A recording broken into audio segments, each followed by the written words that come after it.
Uşaqlar, bugünkü dərsimiz Böyük Səlcuqlu dövlətidir. Ümumi tarixdən diqqətlə baxaq və düzgün formada mənimsəyə bilək. Böyük Səlcuqlu dövləti yaxın və orta şərqdə, həmçinin dünya tarixində böyük rol oynamış dövlətlərdən biridir. Bu dövlət Oğuzların qınıq boyundan olan Səlcuq bəyin şərəfinə belə adlandırılmışdır. Səlcuq bəyin atası Tokaq bəy Oğuz dövlətində türklərdən ibarət qoşuna subaşı təyin olunmuşdur. Tokaq bəyin vəfatından sonra Səlcuq bəy bu vəzifəni daşımağa başladı və Oğuz yapısı ilə münasibətlərin pisləşdiyi üçün o öz ordusu ilə cənuba doğru, yəni Cənd bölgəsinə hərəkət etmişdir. Burada tarixi bir hadisə var, onu öz videonu saxlayıb baxıb qeyd edərsiniz və ya oxuyarsınız. Keçək o birisi tərəfə.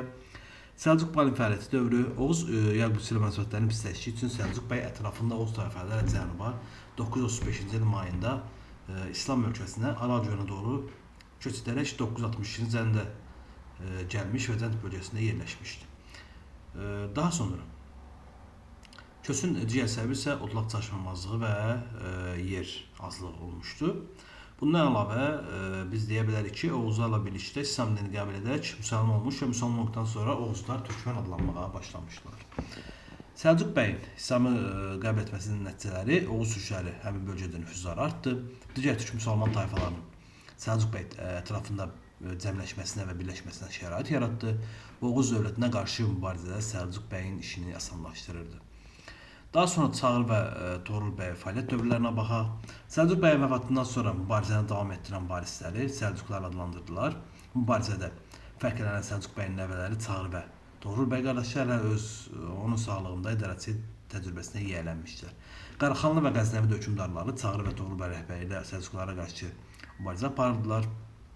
Ancaq bu mübarizədə Toğrul bəy və Çağrı bəy başçılığı Səlcuqlar daha da gücləndilər və siyasi təzyiqlər, yer azlığı, otlaq çatışması səbəbilə Anadoluya köç etdilər, yəni bir qismləri. 1015-ci ildə Çağrı bəyin başçılığı Oğuz və türkmənlər qərbə doğru Bizans ərazisinə hücum edərək, yəni kəşfiyyat yürüyüşü edərək buradakı Bizans əyalətlərini ələ keçirdilər. Hətta bu dövrdə Çağrı bəyə belə bir adı verilmişdi, yer kimi uçan atlar üzərində uzun saçlı, yaylı və mızraqlı türkmənlər deyə söz açılırdı. Bizansın kəşfiyyat yürüyüşləri nəticəsində Bizansın şərq əyalətləri Van gölü ətrafına çatdılar. Bizansın və onun himayə etdiyi tayfaları məğlub etdilər. Bir müddət burada möhkəmlənmə işləri apardıqdan sonra geri qayıdarkən növbəti yurt sala biləcəkləri yerləri müəyyənləşdirdilər. Burada yeni tarixi bir mənbə var. Bunu da yeni videonu saxlayıb siz burada baxıb ya qeyd edib ya oxuya bilərsiniz. Daha sonra Sultan Mahmud Qaznəvinin vəfatından sonra Xorasanda başlayan hadisələrə baxaq. Sultan Mahmud Qəznəvi vəfatından sonra Xorasana daha ədalətli bir idarə sistemi qurmuş Çağrı və Toğrul bəy Qəznəvilər arasında münasibətlər gərginləşdi. Xorasandakı şəhərin əhalisi Səlcuqoğullarına onları himayə etmələrini istədi. Qəznəvi hökmdarı Sultan Məsud Xorasanı Səlcuqlara verməyə razı olmadı və 1038-ci ildə Səlcuqlar Nişapuru ələ keçirdilər və Nişapura daxil olan Səlcuq döyüşçüləri şəhərə qərat etmədi. Toğrul bəy onlara bunu qadağan etdi və beləliklə 1038-ci ildə Toğrul bəy paytaxtı Nişapur olan Böyük Səlcuqlu dövlətini yaratdı və onun ilk hökmdarı oldu. Biz indi burada Nişapur şəhərini tabaq bu hissə Nişapur şəhəridir, yəni Xorasanın demək olar ki, mərkəzi sayılır. Yəni birinin iki paytaxtı buradır. Sonra paytaxtlar çıxdıqca mən sizə göstərəcəm orada hansı paytaxtlardır. Daha sonra Toğrul bəyin hakimiyyət dövrünə baxaq 1038-63-cü il. Toğrul bəyin ədalətli, zəkası, cəsarəti və siyasi dünya görüşü ilə Böyük Səlcuq imperatorluğunu dünya şöhrəti səviyyəsinə qaldırdı.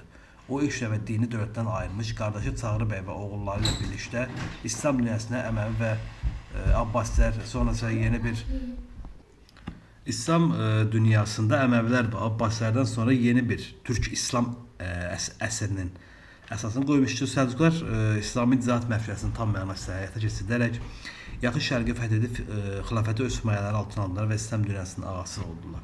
Nişapurda Səlcuq idarə üsulunu qurmağa və təşkil etməyə başladılar.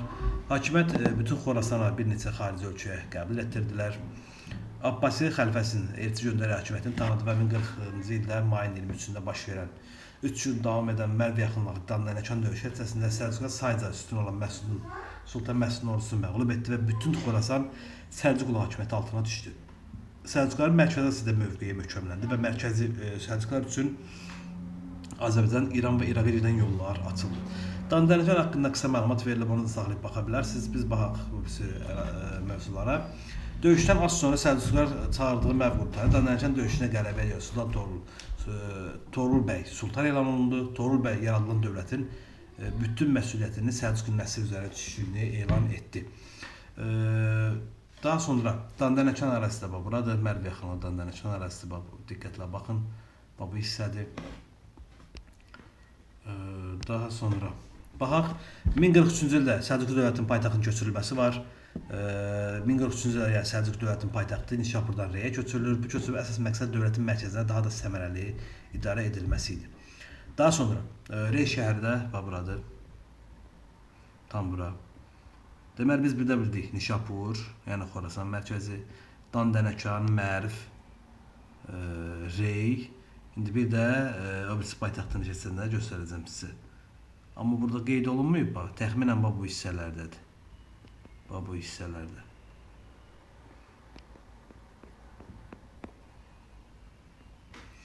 Daha sonra biz deyəcək ki, 1054-cü ildə Səlcuqların Cənubi Qafqaza yürüşləri var. 1054-cü ildə Səlcuqlar Cənubi Qafqaza yürüş etdilər. Bu yürüşün əsas məqsədi bölgənin müsəlman dövlətləri, Rəvvadi, Şəddadi və Tiflis müsəlman dövlətlərini öz tərəfinə çəkməklə Xristian dövlətlərinə qarşı mübarizə idi və 1055-ci ildə Bağdada hücum etdilər və 1055-ci ildə bu yürüyüş nəticəsində biz deyəcəyik ki,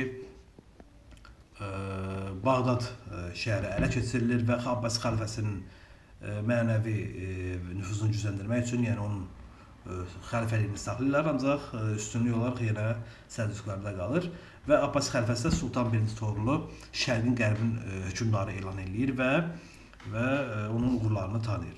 Bu hadisədən sonra Abbas xəlifəsi Sultan asılı vəziyyətə düşdü və bundan sonra xəlifə əlində yalnız dini hakimiyyət qaldı. Beləliklə, Sultan 1. Toğrulun hakimiyyəti dövründə Səlcuqlar Amudaryadan Fərat çayına qədər böyük bir əraziyə sahib oldular. Sultan 1. Toğrul oğlu varisi olmadığı üçün onun vəfatından sonra hakimiyyətə Çağrı bəyin oğlu Alparslan gəlir. İndi baxaq Alparslanın dövrünə. Alparslan hakimiyyət dövrünün 63-1072-ci ildir. Onun hakimiyyətinin ilk vəzifəsi milli birliyi qoruyub saxlamaq, dövləti daha da gücləndirmək və əsas məqsədi isə Anadoluya yiyələmək və o torpağı Türk torpağına çevirmək idi. Əvvəlcə bir əsaslıq əlaqə saxlayan və müttəfiqləri olan Xristian, Erməni, Gürcü Abxazları məğlub edib Tiflis, Ani və Qars şəhərlərini ələ keçirdi. 1066-cı ildə Şirvanşahlar dövləsi özünə tabe etdi. Anadoluya Bizans üzərinə yürüyüş etdi və 1071-ci ildə Malazgirt yaxınında döyüşdə Səlcuqlar qalib gəldi. Bizans imperatoru Roman Diogen əsir alındı. Böyük bir hissəsi ələ keçirilən Anadolu torpaqları həmişəlik Türk torpağına çevrildi.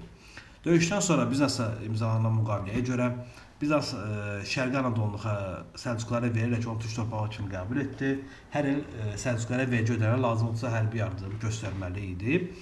Və 1072-ci ildə Alparslan Mərkəzi Asiyədən Qaraxan torpağına yürüyüş zamanı sui-qəsd nəticəsində öldürülür və hakimiyyətə 1-ci Məlikşah gəlir. Burada Roman Diogen haqqında və görülən proseslər haqqında məlumat verilib. Sadəcə mən bunu oxumayacağam, biraz uzundur və siz saxlayıb videonu baxarsınız. Məlikşahın hakimiyyət dövrünə olanlara baxaq. Məlikşahın hakimiyyət dövrünün 72-1092-ci il oldu. Hakimiyyət Səlcuqların çəylənmə dövrü adlanırdı, həm onun hakimiyyəti dövrü.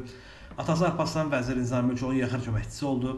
Hakimiyyətin ilk günlərindən ölkədə daxili sabitliyi qoruyub saxlamağa və şərq sərhədləri möhkəmləməyə başladı və Anadoluda Konya və Ankara şəhərini tutdu, Suriya Fələstini fəth etdi, paytaxtı Reydən İsfahana köçürdü 1073-cü ildə. Yəni burada İsfahan şəhəri verilməyib, bayaq sizə dediyim kimi bu hissələrdir. İsfahan şəhəri bu hissələrdədir. Diqqətlə baxın, yəni bu hissələrdir, cənub hissələrdədir.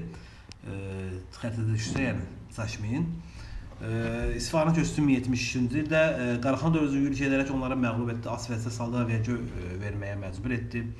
Səlcuq dövlətinin ərazisi qərbdə Aralıq dənizindən şərqdə Aral gölünə qədər çatdı.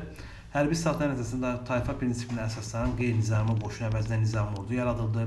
Ticarətçi adlandırmaq üçün tədbirlər həyata keçirildi, vahid çəki ölçü pul sistemi tətbiq olundu, karvan yollarının təhlükəsizliyi təmin edildi, tacirlər bəzi rüsvaylardan azad edildi. Bu amil iqtisadın inkişafına şərait yaratdı.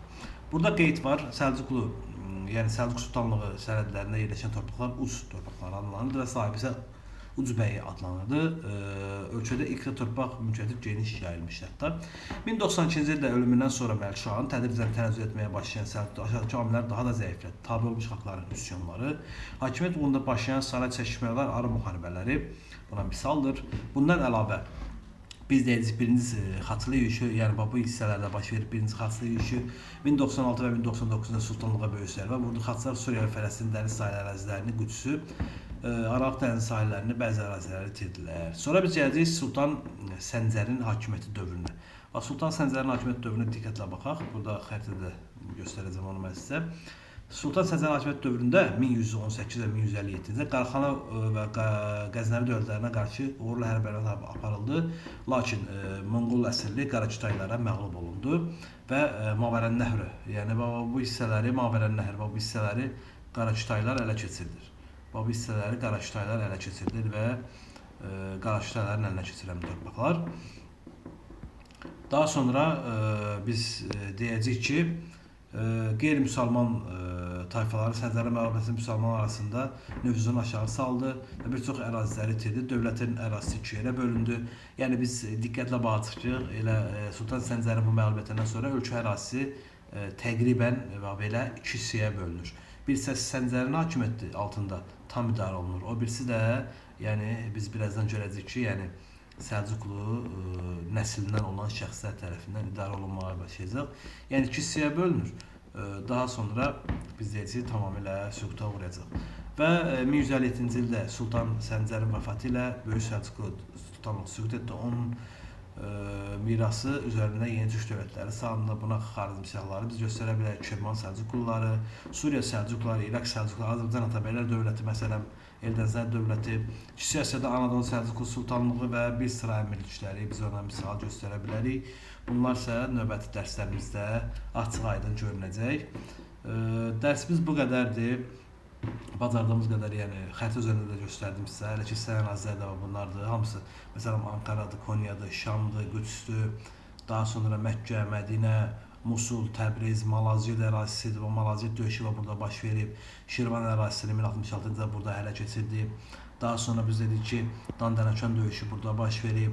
Sonra Nişapur ilk dəfə olaraq burada. Sonra Rey paytaxtı, bir paytaxtı buradır. Sonra bu bir paytaxtı dedik bu hissələrdir, İsfahan bölgəsidir. Yəni bir sözlə dərsimiz bu qədərdir. Xəritəyə də diqqətlə baxıb mənimsəyə və öyrənə bilərsiniz. Dərsi də videolar saxlayıb buradan, yəni siz PDF kimi, həm də bunu yazı olaraq qeyd edə bilərsiniz. Oldu, çox sağ olun, uğurlar arzulayıram.